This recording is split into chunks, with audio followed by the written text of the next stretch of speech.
Subscribe करें Neeraj star TV को और बेल आइकन को दबाएं लेटेस्ट वीडियो सबसे पहले देखने के लिए।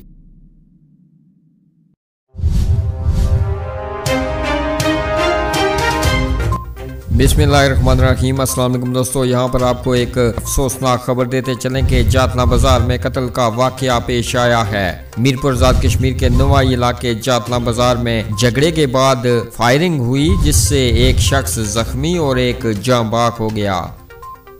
दोस्तों आपको बताते चलें कि ये अफसोसनाक वाकया जातना बाजार में पेश आया, जहां पर झगड़े के बाद फायरिंग हुई और एक शख्स जाँ बाक और एक जख्मी हुआ। मजीद तफसीलात कुछ देर के बाद आप इसी चैनल पर सुन सकेंगे। इसी के साथ हमें दीजिएगा इजाजत। अगली वीडियो तक के लिए अल्लाह हाफिज।